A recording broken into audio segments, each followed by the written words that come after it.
Welcome to Indie Pop on the New Age Insiders Network with your hosts, Damian G and the Marquis Smart herself, Heel Trina.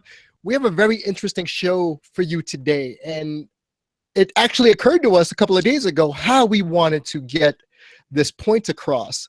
So I'm going to leave the floor open for Trina for the first couple of minutes because I feel like she has a really good insight in terms of what we're trying to get across for today's episode. So I'll let her start. Trina, if you will. Yeah, sure. Hi, guys, first of all. I just drove in from St. Louis last night. I went to another indie show over there, so I'm a little tired. But going back to last week's point, I think, what Damian and I want to share is our love of indie wrestling, and we want to encourage people who have never been to a show, who are curious about it, and give them reasons why they should go. And one of the first topics that came to mind for us was the fans, because you don't have to be a wrestling fan to enjoy an indie wrestling show. You don't have to know who the wrestlers are. You don't need to know who's a heel or a face or whatever. If you like wrestling, if you watch WWE all your life or whatever, you're going to have a good time. Because the fans at an indie wrestling show, there's all different kinds, and everybody's there for the same thing. They're all there to have a good time. So you'll find something that interests you. You'll find something that'll make you have fun.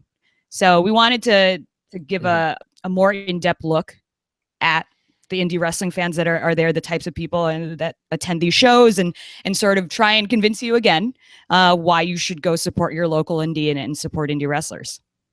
Right. And you've been going to plenty of independent shows this last week. You went to, I guess, 2 this weekend, right? Mm-hmm. Right. I think so. Yeah.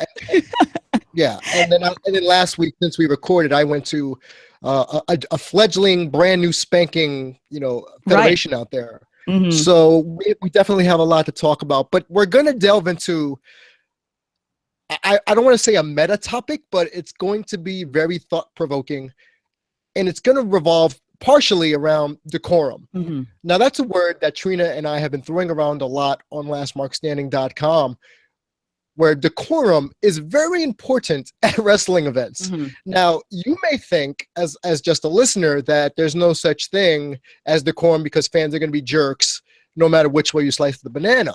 Mm-hmm.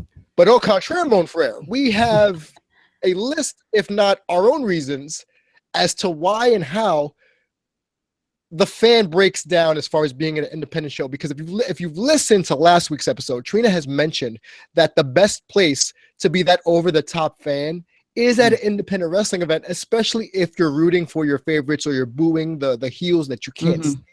Mm-hmm. But there's a line. And again, this feels as if lines are being crossed already, to the point where I already have to say something, and this is week 2 of the show. And Trina's got to say something because I want to nip it in the bud now. So, Trina, last I checked, when you're at an indie show, is it proper etiquette to root for the people you like and boo the people you hate? True or false? It is. Okay. Yes. Okay. So, with that being said, is there a line where it has to be drawn in the sand where once you cross that line, you go from being a good super fan to just being an a-hole where the whole crowd turns on you or you're not there for the right reasons? And I know we're going to get a lot of backlash when people say, how do you know what the right reasons are for? Mm-hmm. Mm-hmm. I'm sorry. Last I checked, we went there to enjoy the show, not to see you make a fool of yourself with all your useless chants that you can't get over because you've been planning it out for weeks at a time. Am I on the right track here, Trina? Yeah, I think so. And it's tough because I think maybe you're asking people to lose themselves in a wrestling show, but yet at the same time pay attention to how the show is going, and if there's somebody that's putting out a negative vibe or something, things like that. Like it's too much to ask. But I think the people that really, really care about wrestling and really care about these wrestlers and promoting indie wrestling as a whole can do that. Like there can be oblivious people. It's fine. There are people that are just going to show up and they're just there to get entertained. But I think what we want to reach out to is the smart fan, is the fan that's very involved in the indie wrestling scene. You know, like let's start like policing on our own and you know, and trying to make this a good experience for everybody. And off air, you mentioned about being able to self-police each other, going back to decorum. What was the word you used off air? I don't remember. You always do this to me. But you had it all situated off air. My notes look like scribble. Okay. What was it? Euphoria? No, not Euphoria. Utopia? Yes. Yeah. And so, yeah. Okay. So I use the word decorum because the concept of decorum is that there's a specific way to act in these public places during a public performance, you know, that's respectful to the performers and respectful to the crowd. You know, it's taking both sides into account. You know, it's making sure that the performers have a good environment for them to perform in, and making sure the audience surrounding you is able to enjoy that at their fullest. It's sort of like an unspoken rule amongst people in the audience. You maintain decorum for the harmony and happiness of everybody involved. And so if you do maintain that decorum and you take those the wrestlers' feelings into consideration, and you take the audience's feelings into consideration, I think an indie wrestling show is actually one of the few places anywhere in the universe where you can create essentially a utopia. And that's utopia with an E. There's a difference. Utopia with a U is inherently not possible. Utopia with an E is something that is possible. It's a place where there's limited government, limited policing, and it fosters a lot of creativity and achievement, a lot of mutual benefit from people trying to, you know, use their personal interests in helping each other. So, I mean, it's, you know, look, we live in a different world now. I'm not going to get into politics and things like that. But we live in a different world now where people are a little apprehensive about, you know, how we're all going to get along. And, you know, if you want proof of a society or a group of people all with different interests and different ideas and things like that getting along, go to an indie wrestling show and you will see all different kinds of people with all different sorts of agendas, you know, just enjoying a show and enjoying wrestling and enjoying the performers in front of them. And you would think on the surface that's what it would be about. But sadly, it's not a lot of the time, because I've mentioned at ROH, you know, when people say Ring of Harambe, they chant Ring of Harambe. That does nothing. That doesn't add benefit to the show. It doesn't help the worker. It doesn't help the in-ring product. All that is trying to get yourself over. Whereas you, when you interact with one Sammy Callahan at a show, he's loving the fact that you hate his guts verbally. You're yelling at him. You're like, ah! And you've said before that he appreciates the effort you put into in trying to help him solidify his heel character. Like he's working heel that night. Right. And I think fans, when they're in attendance, may not know is appropriate to do. Right. Exactly. Look, I mean, it goes back to realizing where all of this stands in the wrestling universe, like in terms of growth and, you know, somebody fulfilling their dream of becoming a professional wrestler. If you watch baseball or football, I mean, there's college football, there's AA, there's AAA. This is where these people are honing their craft, where they're trying to become the best wrestlers they can be. And I get, you know, challenging them, you know, and providing them with obstacles that maybe, you know, will help them grow as a wrestler. But I think we forget sometimes that we can also provide encouragement that can help them grow as well. You know, because it's easy to go to a show and be like, look, and sit there and entertain me. But I think it's a different feeling when you go into it saying, how can I help this guy or gal's career elevate itself and get that person to the places they want to go? You know, like, it's just not thinking too much about yourself at that moment, you know, and just taking into consideration other people.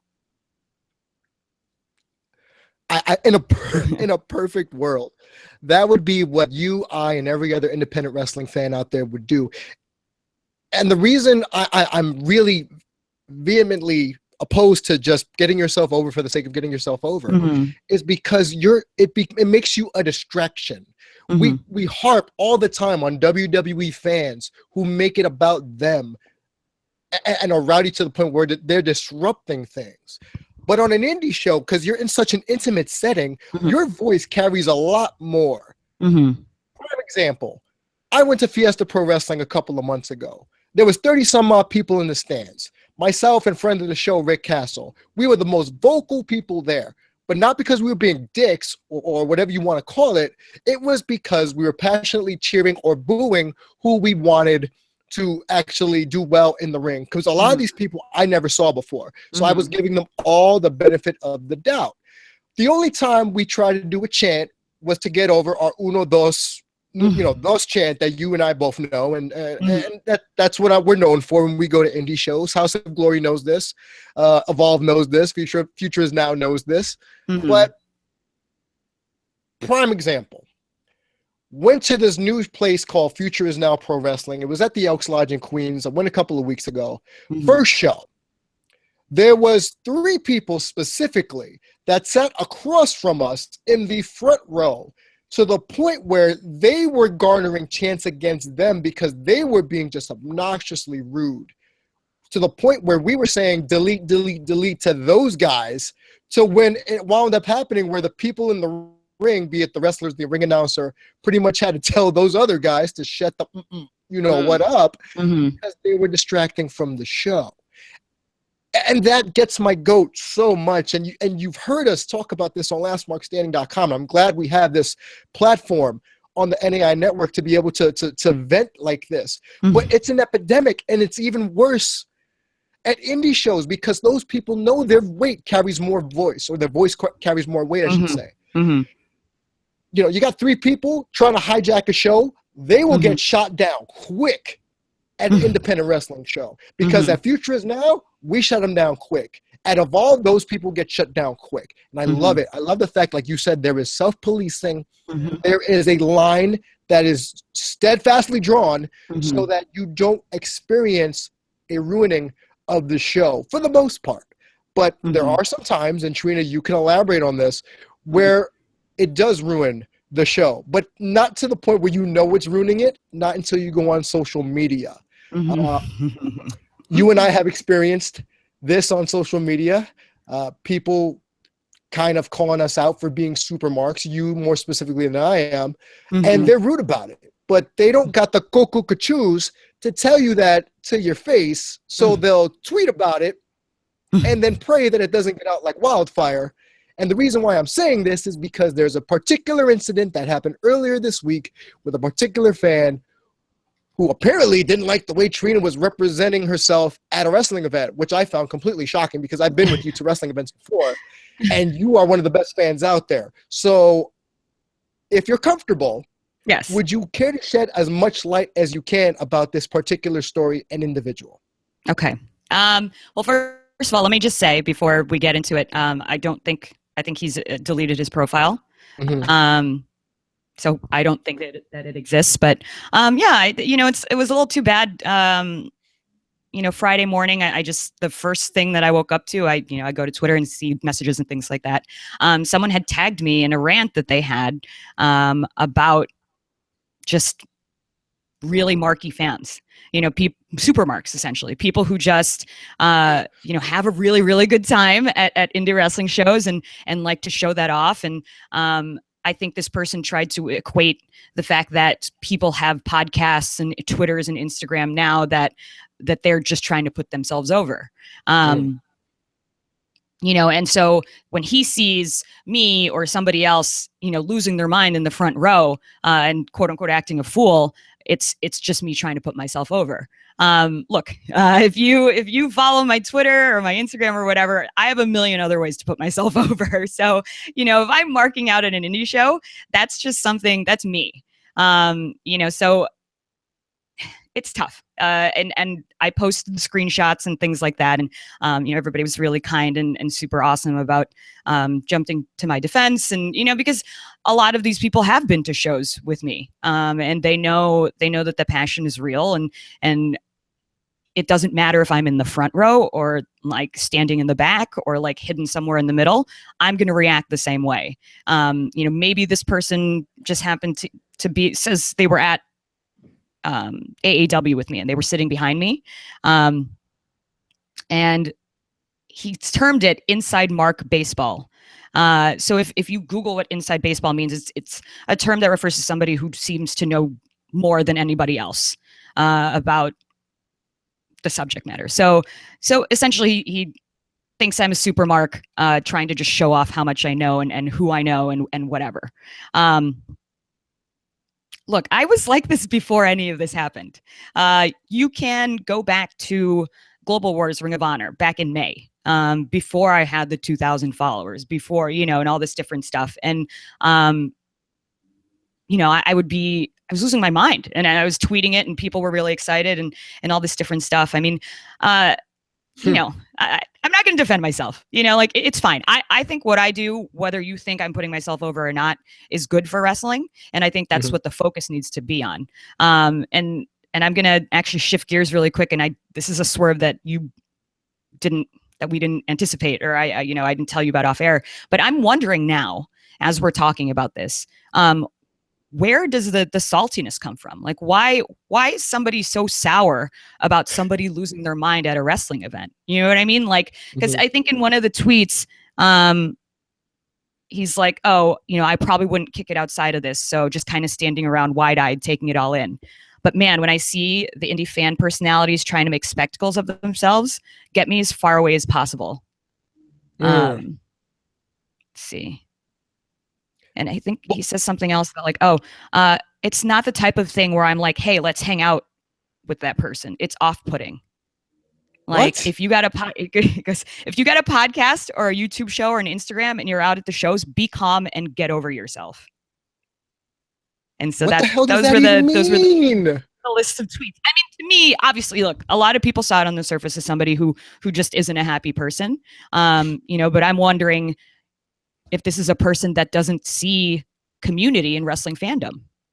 Like clearly they don't want to hang out with any of us. They just want to sit back and criticize the super marks and things like that. And it's, like my question to you is where do these fans come from that want to remain in the shadows, that don't want to be friends with other wrestling fans, that don't want to get to know the wrestlers themselves? I mean, that seems so opposite and backwards to me. I don't think that there should be a separation like that. You know what I mean? Like, I want to be friends with everybody, even this like most sour, saltiest person. I definitely want to be friends with you because I want to convert you into a happy fan. So I don't know, how do we remedy that? How do we convert the sour grapes out there? Let me take your question in quadrants here. I threw a lot at you. I'm sorry. Which is great. No, you know me. I love stuff like this. But firstly, no one can be salty and use that term without paying homage to your friend here. Okay. If someone's going to be salty at an indie event, just know I'm going to hit you with gimmick infringement. And you're going to have to take 2 steps back because that's not being salty. Right. Salty is when you're, SAWLT salt is a lot different than the normal spelling. Right. It's pretty much when you hit a point where you're so feverishly built up where you have nothing but to let out a big old Hadouken of energy, and you got a rant, and sorry, Ant, for saying the word rant, but you got to get it out. So when I'm salty, and you know this, Trina, when I go, I go. Right. But rarely when I do my salty rants, am I hating anybody? Am I talking about exclusion or trying to put myself over on another human being? I would never do that. So that's totally different. Right. We have to distinguish saltiness, the way Damian is salty, is productive. Just being a sour grape or a sour apple in the back, criticizing a supermark in the front row does nothing. It's just being petty, and look, if you've been following my Twitter, that's sort of a common theme, that's been going around. It's like, we are all doing different things to promote wrestling and promote indie wrestling and wrestlers. And I just don't know why there are critics of the fans. You know, and it sounds like we're doing the same thing, but I'm talking about negative critics. You know, people just being like real sticklers for things, being annoyed with people being happy, you know, things like that. It's like, you know, because there's a podcast out there, I won't name names, that you know, that's all they do is they try and take wrestling reporters to task. And it's like, if you look at the bigger picture, we're all just trying to do something good for the thing that we love. And so I don't even know if that's necessary. You know, it's one thing if somebody's being racist or sexist or homophobic or whatever. You're doing something good for the world that you're calling that out. But if you're just correcting grammar and like, you know, asking about sources and all this different stuff, I mean, it's wrestling. You know, like we're not like analyzing DNA here. Like, you know, no, it would be fun. Yeah, I mean, if somebody gets something wrong, it's like, look, they tried. You know, like we're all just trying to create a fandom that's enjoyable for everybody. And so I just don't see the point, you know, in somebody being critical or being sour without it having any productive outcome. Yeah. You know, so like when Damian goes on his salty rants, he typically has a point that he wants to make. He has a lot of facts to back it up and whatever. But, you know, just going on Twitter and saying it's like, oh, you know, get over yourself. Like, what does that do? It just makes everyone feel bad. And what that makes me try to think about the person, because, you know, psychologically, I love to analyze this kind of stuff. What is it within that person, like you stated earlier, that makes them want to be, instead of inclusive, you know, separation and to distance yourself? What I would say to that person, if I heard them telling me this out loud, where they're saying, oh, it's too much. The first question I'd ask is why? Why is it too much for you specifically? What about this is bothering you? Because if you're not killing bunnies or burning down orphanages, I don't see what the harm is of getting pumped up to watch your favorite wrestlers, not engaging in a douchey chant, not engaging in just nonsense that's going to get you kicked off the show. I'm talking about like you do with Sami Callihan, like I did with Darius Carter at Future Is Now, where he played me on a high five, and I kept giving it to him all match, but he enjoyed it. He worked harder because of it. You see? So why is Dude A acting like this, and why do they want to be excluded as opposed to included? Now, do you have social anxiety, i.e. like myself, where you want to be a little bit distant just to see how the situation plays out? Or B, are you so intimidated by the fact that people are having a good time and they're expressing it? Is that part of your psychological issue? Because I can sit here and debate you all day with that one. But to be perfectly honest, in terms of social anxiety, I owe a lot of my development in trying to get over it to independent wrestling, because it's such an intimate environment, because I don't have to be surrounded by 18,000 people in the Sky Dome, you know, and feel as if I'm being alienated and crushed of my soul. When in reality, I can go to Future Is Now and be one of 110 people in the building, and we're all cheering the performance. We're all there to enjoy the show. It's, again, wrestling is my version of a Broadway play, especially independent wrestling. For me, that's like going front row to off-Broadway. Like you like to say all the time, Trina, this is them getting themselves, applying their craft, improving as they go along. Why wouldn't you be a part of the show? It's as if the magician who pulls you up on stage to get you involved with the trick, but at the same token, you don't want to be involved with the trick, but you want to expose the trick. That is what bothers me about some sort of fans like that. They want to be able to rip the curtain open and show everything. Ha, look at what I'm showing you, just to say, I told you so.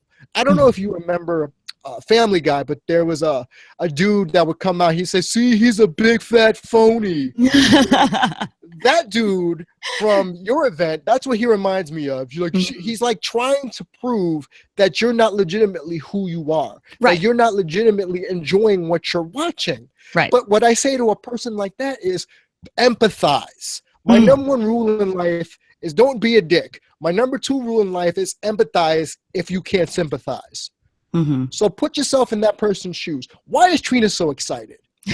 Why don't you get in on the fun? Why is Papa Hales the most over guy in all of independent wrestling, and everyone loves him? No one has one bad thing to say about Papa Hales. Right. And if you do, please let me know at Dare to be Damien why you don't like Papa Hills, because then I'll have to debate you on that one. Okay, because indie pop is all about inclusion. We're all about bringing everybody together. So at these independent wrestling shows, what is the major malfunction that that someone is expressing their love for watching professional wrestling? See, me, it helps me get over my crap. Trina has tons of reasons why it makes her happy. So why can't we all, and I hate to sound so kumbaya-ish, but why can't we all just get along for those 2 hours that we're there watching this show, 2 to 3 hours? What is it doing to you? Is it ripping your heart out? Is it shooting you in the stomach? Is it breaking every bone in your body? No. So stop it. Just knock it off. Yeah. God. I mean, look, you got to think about the guys below the Sami Callahans. Okay. You know, Sammy's had a fantastic year. He just retained the championship over at AEW last night. You know, everybody who follows indie wrestling knows who Sami Callihan is. But as I've gotten deeper into this process and attended more shows and met more people, it's to the point where I'm going for the lesser known guys. You know, the guys that need just some reaction from the crowd. You know, I won't name names, but if you follow me on Twitter, you'll probably figure it out. I stopped by a show last night. I was driving home from Thanksgiving. It was about 11-hour drive, and I was passing through, and one of my friends happened to be fighting for a championship last night. No one else, you know, really that I knew was on the roster. It was pretty much just him. And he's like, if you could stop by, that'd be awesome. It's things like that, you know, like just letting your favorite wrestlers know that there's someone in the crowd for them, you know, like even he doesn't give a shit that I'm like losing my mind or making a fool out of myself or whatever. He's just happy that he has a mark in the crowd. That is what these guys want. And it's like, if you truly care about wrestling and you care about wrestlers and having them reach their goals and things like that, like that's what this is about. Like, if you're there to be sour, then why are you even there? Like, do you like wrestling in the first place? Like, you completely misunderstand the point of loving wrestling if you're there to just be negative. You know, so it's like, I don't know. It means a lot. It means a lot. I have to say, for the guys that I know, it means a lot. You know, for them to get any sort of reaction from the crowd, because these guys are doing it every single day. They're driving 6, 7, 8 hours to each show. And, you know, for them as a performer, that's the worst thing, is to show up and be in front of a crowd of like 50 people and, you know, nobody's saying anything or cheering or booing or nothing. You know, like no reaction is the worst as a performer. And that's why it's like, what is the point of criticizing the way a fan represents themselves if it's all for the good of wrestling? And again, that's the thing. Do they even enjoy wrestling in the first place? Or is it they just rather just sit on their hands and just, Is that a new...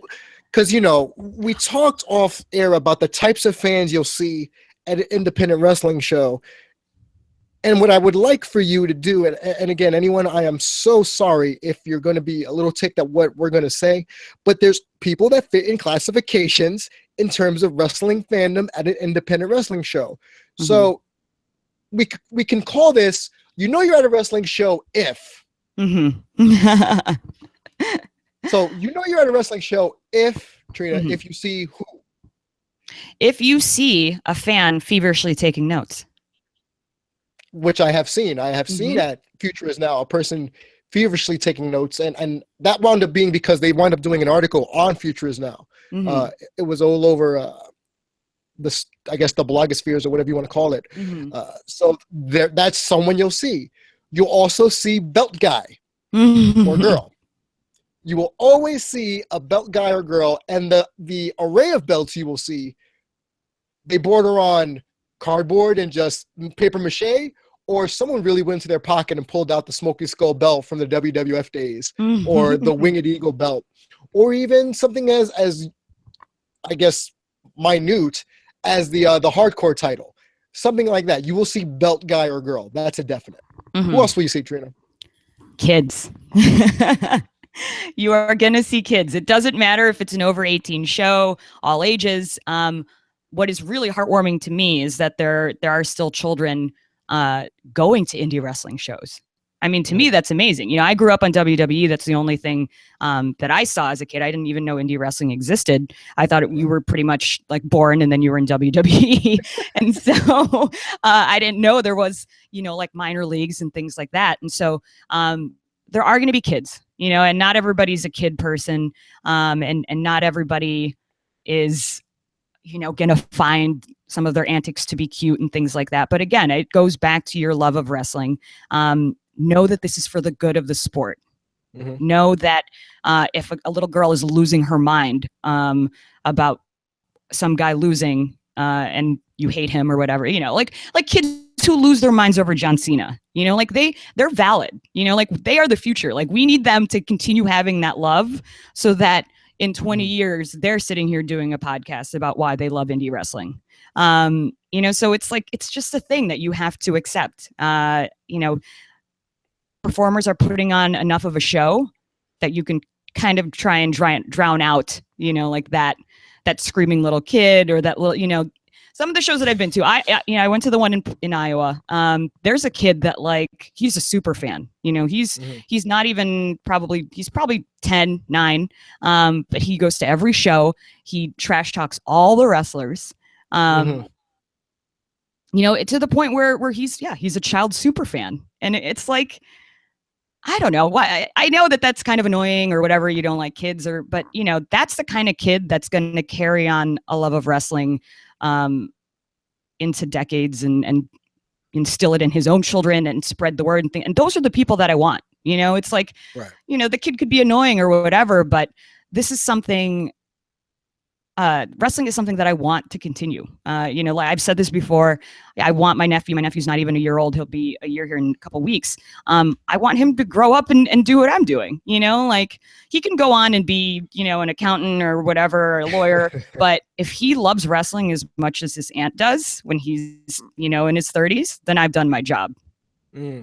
So essentially you're the captain of recruitment for all children to watch independent wrestling and professional wrestling as a whole. I'm super into it. Look, I've done a show, like I valeted at an indie show. So I have been the subject of booze and all sorts of vitriol actually from children. And it doesn't feel good. You know, it sucks, but this is part of it. You know, like if you're able to entertain a child, you're doing your job. You know, it's like, that's just the basics of being a wrestler, like 101, you know, like is making the kids love you or hate you, you know, and that's, everyone has to start somewhere. Yeah. And me personally, if I was a wrestling heel, my number one rule would be if I see a kid, try to make that kid cry or try to make that kid yell at me, because by doing that, you're eliciting more heel heat because you're booing a child, because you're trying to get this child to cry. So let's say they're cheering for wrestler A and I'm wrestler B, and I'm just stomping a mud hole in wrestler A's like kneecaps. That kid is going to be so mad, especially when the inevitable face comeback happens, where it's like, yeah, kid, you like that? There's your hero, huh? Yeah, cheer for him now. Something, and I've heard promos like that, so that's why I know it's something like that that's going to happen. And that's the mark of a good heel. And you all know I love heels here at Indie Pop. We love heels. I do. Trina is a natural heel, even though she's one of the most sweetest people I know. Her gimmick is to be a heel. But the line sometimes gets blurred. So when we're at shows, and this has happened to you and it's happened to me, where there's a disconnect between who we are at the show versus who we are outside the show. And it happened to me at Future Is Now because I was ripping into people left, right. And at the end of the show, people were coming up to me and saying, "Damn, you're a dick." In reality, I'm not a dick. I'm actually a pretty decent human being last I checked, but I get into character. Salty Damian G gets into character with Rick Castle, and we enjoy the show. Personally, I think people like this need, you know, like the person you referenced, I would love to sit down and just understand why. You know, I could think of a myriad of reasons why people wouldn't like other fans, aside from when they say make a spectacle of yourself. If you're embarrassing yourself to the point where you're belligerently drunk and you wind up being evicted from the premises, I understand that. What I don't get is the knocking on people because they're so energized and pumped up. Because I've heard people tell me from behind my back, literally, I don't know why he's so excited. It's just an independent wrestling show. So what are you doing here? If you're not here to root for your favorites and boo your heel favorites, what are you here for? You're here just because it's not TNA where they give you free tickets. Somebody bought you the ticket. So what are you doing there? You and your Ring of Harambe chance, you and your this person X sucks, like the guy at Future Is Now. I don't know if he had a major malfunction. I don't know if he just had one too many, but everyone was lighting into this person to the point where the crowd was chanting STFU, you know, shut the up, and clapping, or you're a dickhead at him. So he would stop, but he would play it up to the point where like, all right, you don't matter. Stop. We don't want to pay attention to you anymore. And one of the best parts to shut some of the fans up to get heel heat is, and I've told you this, the sweeping of the Doritos. Yes. I told you about this. Yes, Emil doing his ring announcing duties, slapping me with Doritos as he quickly shout out to Emil. Yes, quickly brushed it off to me, and he's like, "Sorry, dude, I panicked." Like, no, dude, you hit me with Doritos. Cool Ranch, mind you, because that was cool. It was Cool Ranch, which is my favorite. But see, these are those little things where they interact with you when you don't realize you're being a part of the show. You posted something earlier on Twitter about Joey Ryan and about how people are touching Joey Ryan's junk on purpose. Yeah. For me, that's a little much, but for some fans, it's not. Right. You know, the baby oil thing, that's a little much. Yeah. Look, the man lives the gimmick. Okay. I appreciate that as a wrestling fan. I mean, everybody loves different parts of wrestling, and I love it when a wrestler lives the gimmick. You know, back when Cody was Stardust and he would do interviews as Stardust, I appreciate shit like that, you know? And so Joey Ryan's he's the nicest guy. He's not sleazy in person. You know, I've met him a couple times now. He's just a really good businessman. He knows how to market himself. This living the gimmick is all part of his whole plan to just make enough dick money where he can, you know, just buy a big house and have a wonderful wedding and just do the things that he wants to do. And so, again, you know, we've said this before on our show on Last Mark Standing, separate the people from the gimmick sometimes, you know, and it's like doing his job. He happens to just... Wait, say that again. You went out. Say that again. Okay. Separate the gimmick from the person. You know, at the end of the day, these people are just people doing their jobs. And, you know, if they're doing it a little too well, a la Joey Ryan, you know, like recognize the hustle as opposed to what, you know, whatever ridiculous thing he's doing, because it's his gimmick and it's selling. And, you know, like, again, this is all good stuff for wrestling. You know, I know people feel like Joey Ryan is a disgrace to wrestling, but I think those are the people that don't realize that wrestling is an art. And as our friends would say, I'm like blanking on their names, but it's a buffet. There's something for everybody. Exactly. You know? So, yeah. I believe it's was it Two Heels and a Face? Two Heels and a Face, Chuck Colorado. Yeah, Colorado. He says that the buffet is open for everyone in a sense. And like I've said, there's something for everyone. And you may not like wrestler A, but I like wrestler B. And for the 2 hours we're there, we're not going to like each other in gimmick. We're doing that in February. Correct me if I'm wrong. You and I have a civil war at Joey Pro Wrestling that's going to be happening in February where, you know, my personal favorite heel is going up against one of the people you love most in the world. So that's going to be fun. But for that match, you and I are going to be on opposite ends of the spectrum. You're Tony Stark and I'm Captain America. So that's okay. Exactly. And that's the beauty thing. Go ahead. Right. I mean, I think what it comes down to as adult fans is that we need to look at this as something that could go extinct. You know, so... you know, 20 years from now, 25 years from now, you might not have, you know, people doing wrestling podcasts. You might not have people in tears because Goldberg came back. You know, and that doesn't, you know, that hurts my feelings. Because I love it so much. No, because I love wrestling so much, and I know the joy that it brings me, and I would love that joy to come to my nephew and his friends and all this different stuff. And so some people kind of think I'm being a little over dramatic when I say that I fear for the extinction of wrestling, but you know, there's always a chance. There's always a chance. And so I go into each situation, each event, each interaction that I have with fans or wrestlers, thinking that I am going to preserve wrestling and move it forward and keep it going for as long as I can. And as long as you keep that in mind, I think people will see the respect that you have for the sport, the love that you have for the sport, and you'll just have a better time. Like if you go there for the right reasons, then you're going to have a great time. And that's part of the reason why I love going to indie events now. And indie pop listeners may not know this. 8 years ago before this year was the last time I went to an independent wrestling show. And that was Ring of Honor back in the day. So for me to be able to take my hard-earned money and pay for the front row seats, I could sit in general admission, but I would rather sit front row just because I enjoy it. I enjoy being ringside.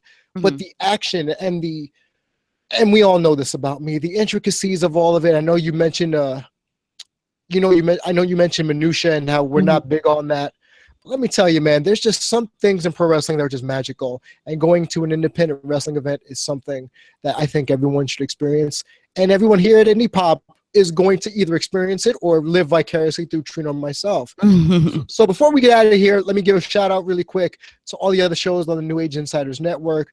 We got sorry, my brain just farted. Late Night with Liam, Molotov in the Morning, DDT Wrestling, Rant with Ant and the Pipe Bomb, as well as ourselves. And there is one more new podcast to the group. Trina, which one is it?